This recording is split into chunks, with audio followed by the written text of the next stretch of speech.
When I think about chapter 5 of J.L. Austin's book, How to Do Things with Words, and this is the chapter we'll focus on here, there's a song that comes to mind that kind of describes what Austin is talking about. And this is Joni Mitchell's song, Chelsea Morning, in which we have a line, "Oh, won't you stay? We'll put on the day and we'll talk in present tenses."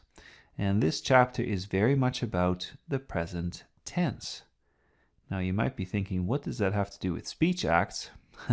But I'll try to explain here.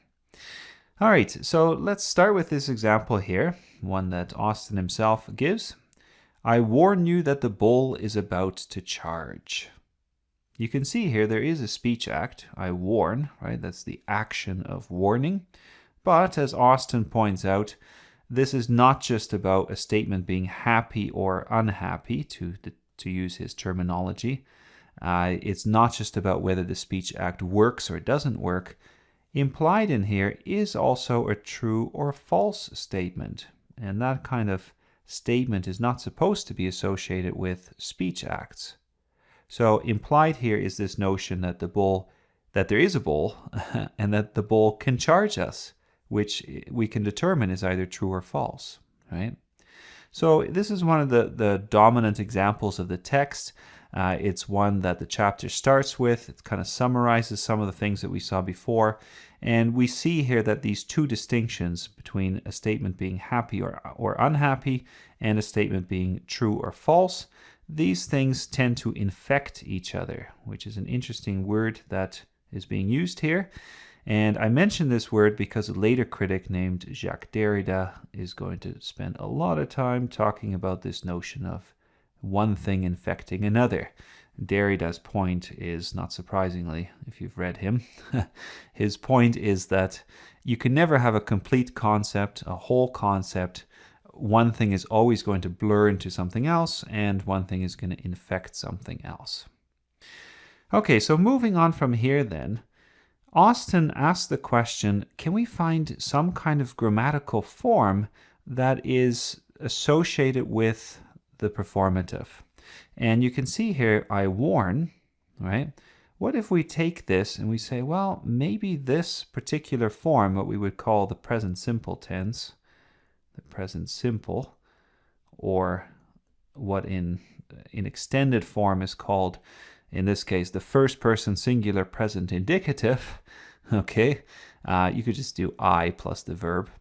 So the first person singular present indicative, perhaps that is the quintessential form that the performative tends to take. And we do see that a lot, right? I promise, I bet, I warn.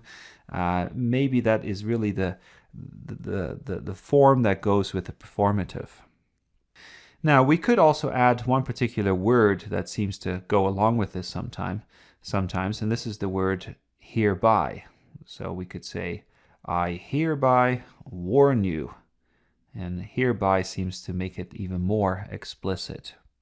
As a little aside here, when I was applying for graduate school back in the day, I used to start all my letters with, I would hereby like to apply, right? Trying to make that statement into much more of an action. I would hereby like to apply for graduate school.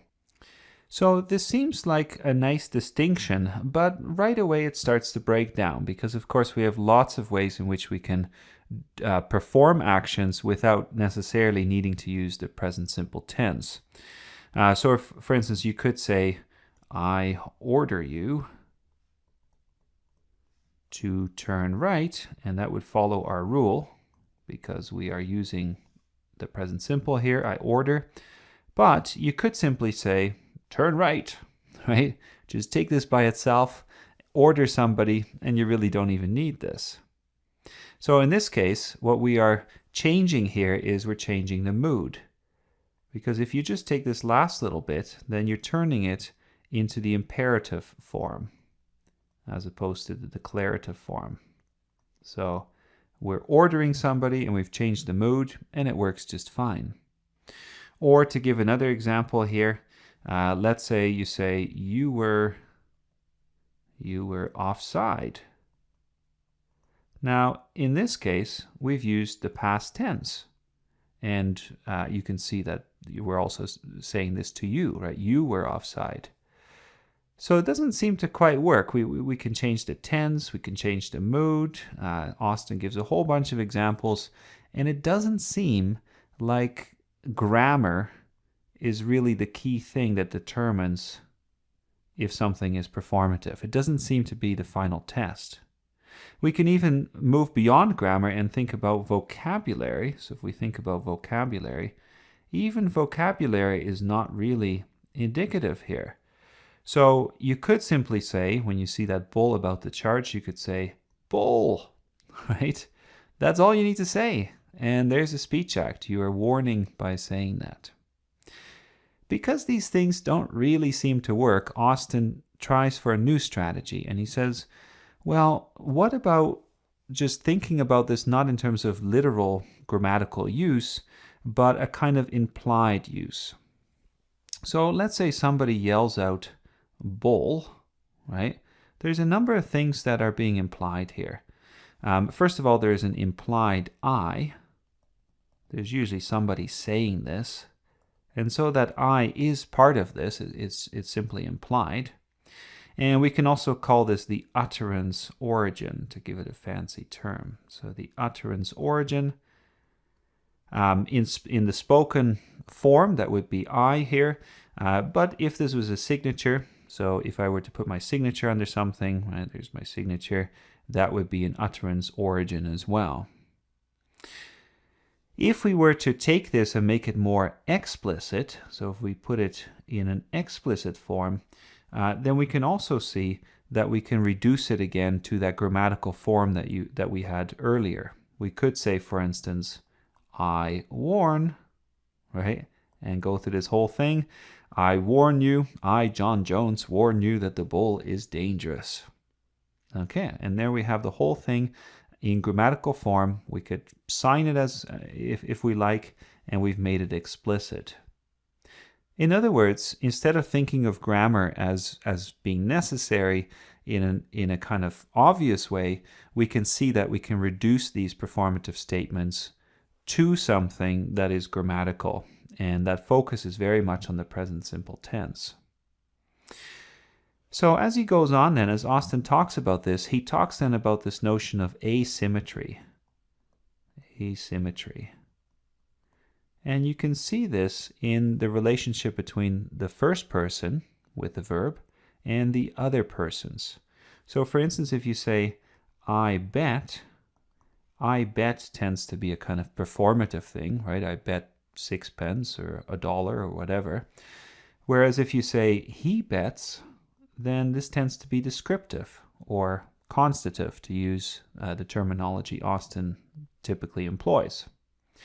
If you look at a different verb by comparison here, so if we take the verb, let's see here, I run, for instance, and he runs, we can actually see that I run is not really an action, right? Well, it's an action to run, but it's not you're not performing an action by saying I run. So it's not a speech act. And what we can see here then is that the verb run is more typical of descriptive verbs as opposed to performative verbs.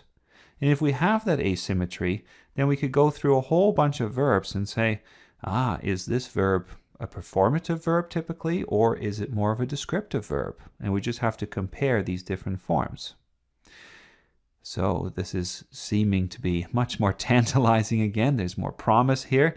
And we're thinking, maybe it is going to work. We just need to make it explicit. And then, of course, at the end of the chapter, as is so typical of Austin, he says, yeah, but there are a few snags. It doesn't always work, and there are problems with all of this. Now, he comes up with over half a dozen problems. We don't have time to go through all of those, but let me just give a few quick examples here. So let's say, for instance, that you say, I bet, right? Now, that seems like it should be a performative action here. But what if you continue and you say, I bet him every day that it will rain? In that case, you're not doing an action. You're simply describing that you have done a whole bunch of betting over time. I bet him every day that it will rain. And you can see here actually that something that's peculiar about the present simple tense, which is that often it describes a habit that takes place over time. And Austin is very aware of this. He points out that the present simple is rarely actually present. It often has much more to do with continuous actions that happen over time, or that are simply timeless. So that's one example where we say, I bet him every day a certain amount of money that it will rain, and this is simply describing a continuous action. Speaking of continuous actions, we can also use the continuous present to be able to do a speech act. So the continuous present. And the continuous present is formed by saying something like, I am protesting. I am protesting. So you can see here that ing ending is an indicator of the continuous present. Now, in this case, this shouldn't really be a performative speech act, because Austin likes to use the continuous present to say, that's the form that we use to describe something, right? I'm just describing that I'm protesting. But you can actually make a protest by saying, I am protesting this terrible action or whatever. You don't have to say, I protest. So that seems to break the distinction as well. And one last one, just to round off the discussion here a little bit. Let's say you say something like, with this, I conclude my case. Now you can see here, this looks like the simple present, looks like everything is working, but is this really a speech act? This is an ambiguous case, because you could say, this is an action, I'm concluding. You could even add hereby, right, to make it really powerful. I hereby conclude. But you could also say that this is simply a kind of marker. If you do this in a text, this is simply marking or describing where your conclusion starts. And in that case, it's not really a speech act so much as simply a description. So once again, things fall apart. And that's really the theme of this chapter. You can look at grammar to find some kind of indicator of a speech act, but it's not a sure bet. I wouldn't bet on it.